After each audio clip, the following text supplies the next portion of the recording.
हिसार में पीपी तालुक़े मीरपुर माथल जे नायब सदर कौड़ो ख़ान गबोल जी अॻुवाणी में एहतजाजी रैली कढी वई।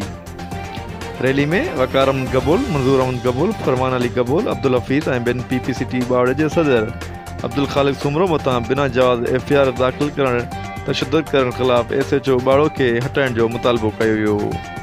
पीपी तालुक़े मीरपुर जे नायब सदर कौड़ो ख़ान गबोल ऐं साथियुनि उहिदेदारनि वर्करनि मीडिया सां ॻाल्हाईंदे चयो त SHO बिना जवाज़ असांजे जियाले PPCT सदर अब्दुल ख़ालिक सुमरो ते तशद्दुद कयो ऐं कूड़ी FIR दाख़िल कई। असीं संदसि भरपूर मज़म्मत कयूं था। उन्हनि चयो त असां SSP घोटकी, DIG सकर, वज़ीर आला सिंध, RPO सकर खां मुतालबो कयूं था त मामले जी साफ़ शफ़ाफ़ इंक्वायरी करे बदमस्त SHO ख़िलाफ़ सख़्त खां सख़्त कार्रवाई कई वञे। ॿी सूरत में सख़्त एहतजाज जो दायरो वधायो वेंदो।